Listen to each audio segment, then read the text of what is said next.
Oi, gente, meu nome é André. E meu nome é Ana Paula e nós somos estudantes da UFOP, Universidade Federal de Ouro Preto, e graduandos do curso de História. Hoje a gente está aqui para apresentar uma videoresenha sobre o artigo de Fernando Felizardo Nicolasi, que se chama A Sombra de um Mestre, Gilberto Freire, leitor de Euclides da Cunha. Em primeiro plano, gostaríamos de agradecer ao professor Dr. Valdeir pela oportunidade de expor o trabalho do Fernando, e agora em diante vamos prosseguir com a videoresenha. Bom, agora a gente vai estar apresentando o autor do artigo, Fernando Nicolasi.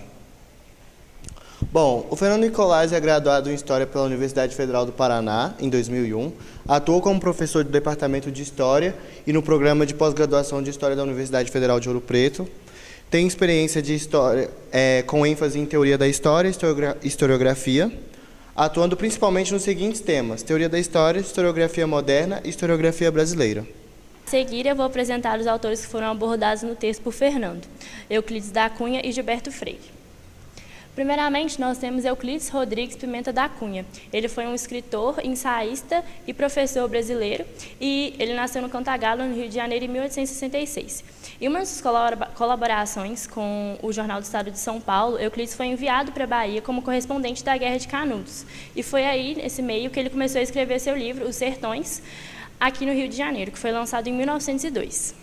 E outro autor abordado no texto é Gilberto de Melo Freire. Ele nasceu em Recife, em 1900, foi um sociólogo, historiador e ensaísta brasileiro, sempre focou seus trabalhos em problemas regionais e problemas que afligiam a sociedade. Em um dos seus estudos, ele criou seu livro, escreveu Casa Grande Senzala, em 1933, que tem uma grande importância no cenário historiográfico brasileiro. Pessoal, agora a gente vai explanar um pouco sobre as duas obras citadas no artigo, que é Os Sertões, de Euclides da Cunha, e Casa Grande Senzala, de Gilberto Freire. Bom, em primeiro plano, Os Sertões, de Euclides da Cunha, possui cerca de 630 páginas e é dividido em 3 partes. A terra, onde Euclides explana sobre a fauna, a flora e a geografia do sertão. Logo depois ele vai falar um pouco sobre o homem, relatar um pouco dos costumes, da cultura da sociedade de Canudos. E a luta é onde ele disserta sobre o conflito vivenciado pela população de Canudos. Bom, ainda existem outros pontos importantes acerca da obra de Os Sertões, de Euclides da Cunha. Ela foi lançada em 1902, foi um marco para a sociologia e a literatura e para a sociedade intelectual brasileira. Foi uma obra regionalista e ela narra também os acontecimentos de Canudos e possui um caráter crítico e realista. Então, gente, agora nós vamos abordar sobre as perspectivas externas a respeito da obra dos Sertões, de Euclides da Cunha.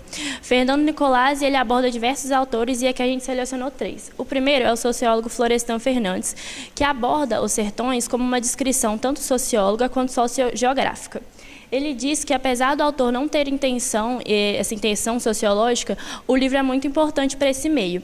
E, após a sua análise crítica, ele diz como o pensamento sociológico ele tem como intuito criar uma consciência de mundo para as pessoas, no corpo social sociocultural. Já o crítico literário Antônio Cândido, ele expõe como a obra é um posto entre a literatura e a sociologia naturalista. Ele disserta sobre como os sertões assinalam um fim e um começo. O fim do imperialismo literário e o começo de uma análise dos problemas da sociedade no meio literal e no meio da escrita. Antônio Cândido ele também aborda sobre como, em meados do século XX, há uma criação de um novo espaço intelectual dos adventos das ciências sociais. E, por fim, nós temos o Silvio Romero, que é um crítico, e que, segundo ele, a obra, ele rejeita todo o caráter sociológico da obra e que ela é um produto meramente literário.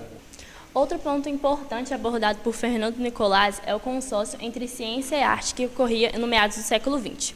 Para expressar sobre esse assunto, ele utiliza do autor Tristão de Ataíde, que, por meio da sua obra A História da Margem Política, expõe os 2 autores, Machado de Assis e Euclides da Cunha, para explicar o assunto. Primeiramente, ele trata sobre Machado de Assis, que, apesar de ser um ícone para essa geração, não tratava sobre os problemas da realidade. Ele se desvinculava do corpo social. E, por outro lado, temos Euclides da Cunha, que foi um marco para as letras nacionais, porque, através da Guerra de Canudos, o povo criou uma consciência sobre o que estava acontecendo no Brasil. Outra autora também que complementa a ideia de Tristão de Ataíde é Mônica Veloso, que aborda sobre como a literatura, na época, ela estava sendo utilizada como um espelho da nação, como um inventário da sociedade. Ela expõe sobre como a obra de Machado de Assis era posta como falsa, porque tratava de uma cultura importada. E a literatura de Euclides da Cunha representava a brasilidade, do sertão e do Brasil. A outra obra abordada por Fernando Nicolás no seu artigo é Casa Grande Senzala, de Gilberto Freire, que teve seu lançamento em 1933.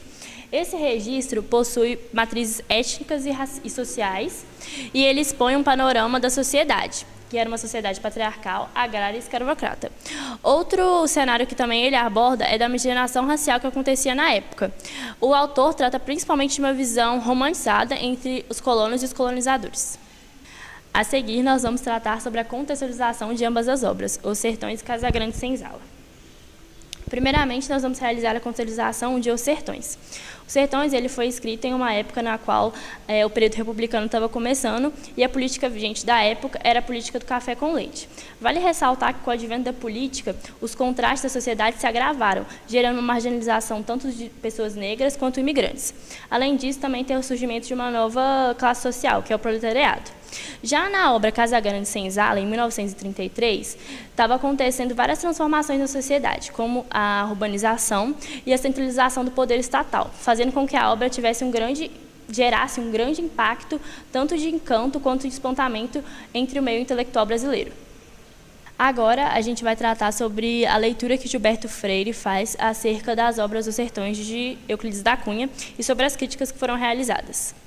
Primeiramente, é importante a gente entender que as críticas foram realizadas no ano de 1930, um período no qual o intelecto brasileiro estava tentando estabelecer um olhar introspectivo para os problemas nacionais e também estavam tentando estabelecer uma discussão cultural com o corpo social.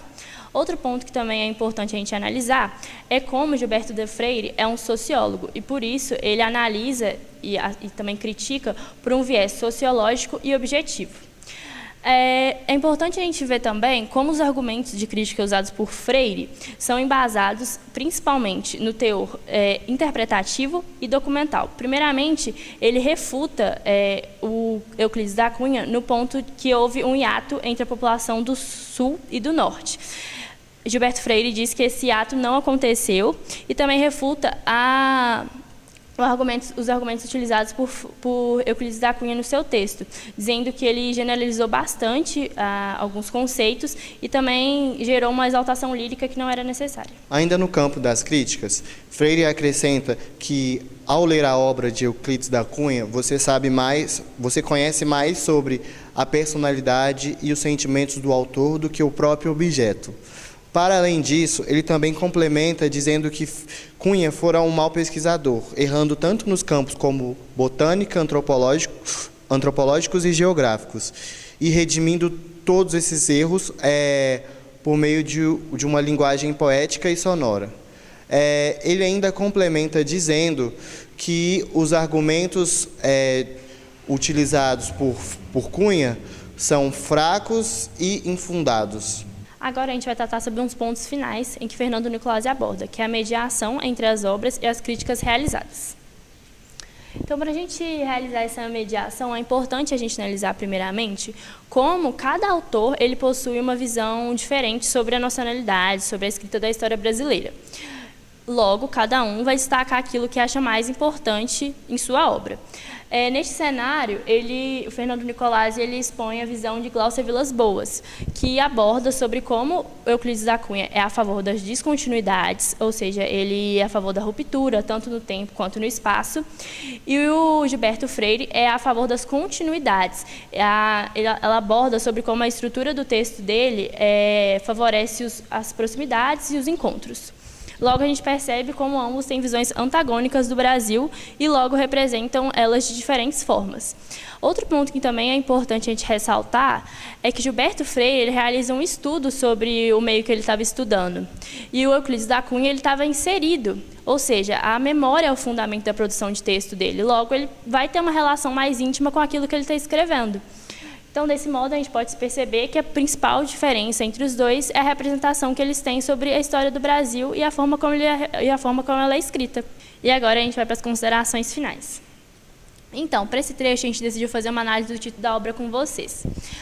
A Sombra de um Mestre. Então, a gente pode colocar o mestre como a figura de Euclides da Cunha e a sombra como Gilberto da Freire, que apesar dele criticar, ele reconhece a postura e o significado que Euclides da Cunha teve na história.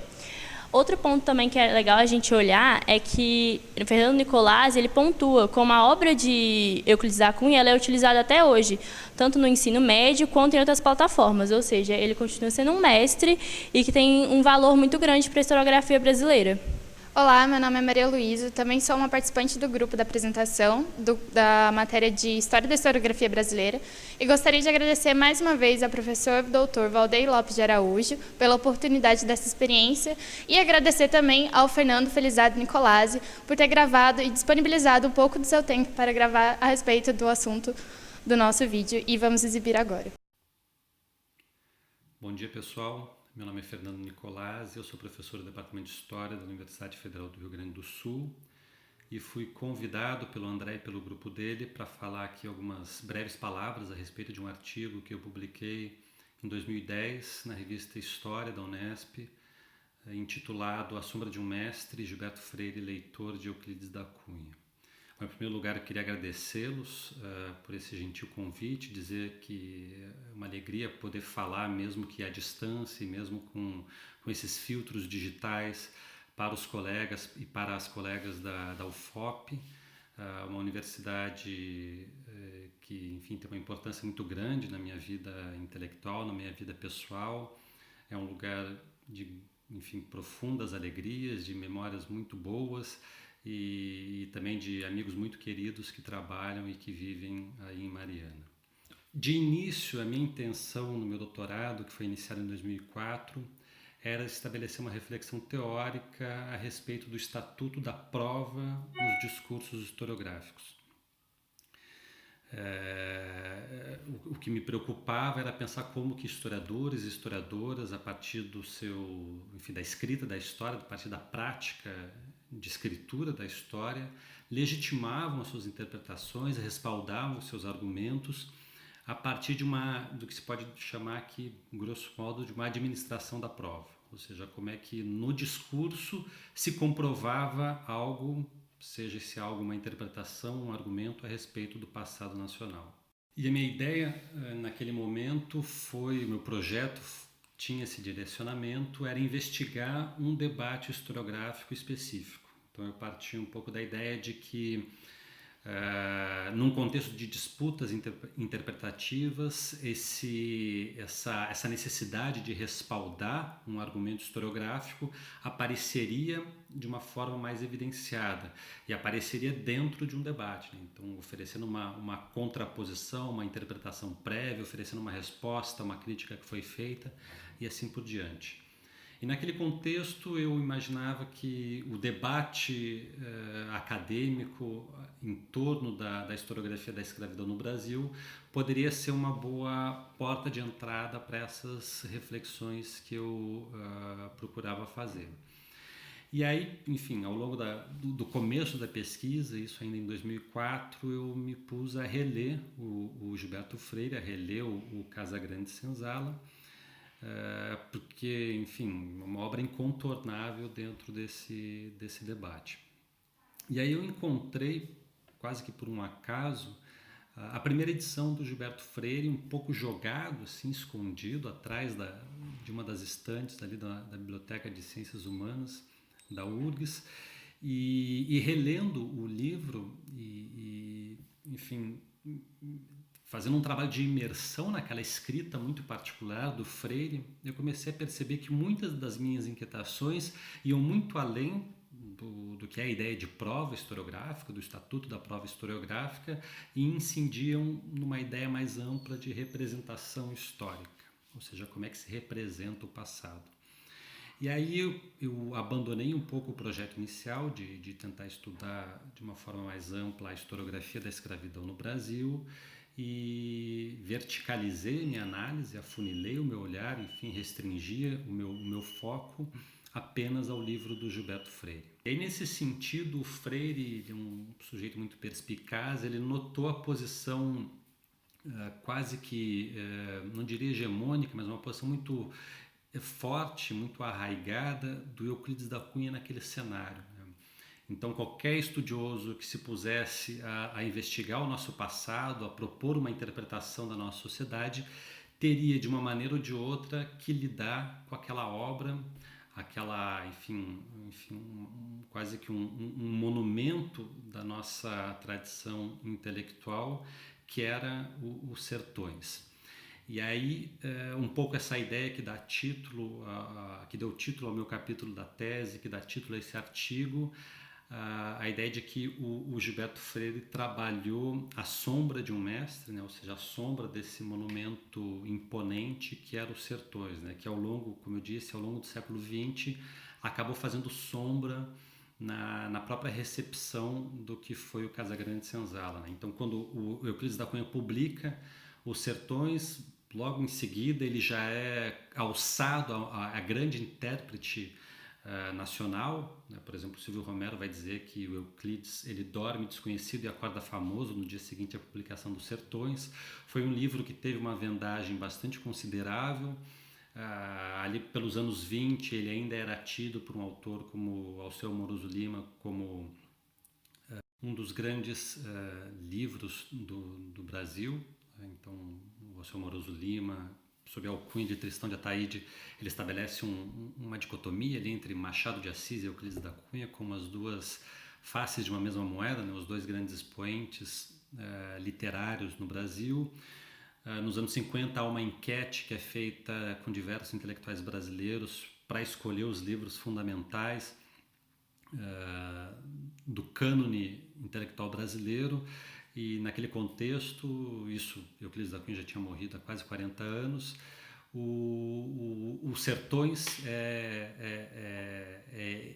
enfim, eleito como a principal obra, né, seguida de Casagrande Senzala. Nos anos 90 do século XX, ainda uma outra enquete com diversos professores e acadêmicos vai novamente eleger o livro do Euclides da Cunha como a principal obra de interpretação da nossa sociedade, seguido ali pelo livro do Gilberto Freire. Esse é o pano de fundo que me levou àquelas reflexões que estão ali no artigo. Eu espero que de uma forma ou de outra ele engendre algum debate e desde logo eu fico à disposição aqui mesmo à distância, depois por mensagem, por correio eletrônico, para qualquer comentário, enfim, ou qualquer diálogo que porventura possa aparecer. Então, mais uma vez eu agradeço o André, o grupo dele e, enfim, desejo a vocês aí um ótimo debate.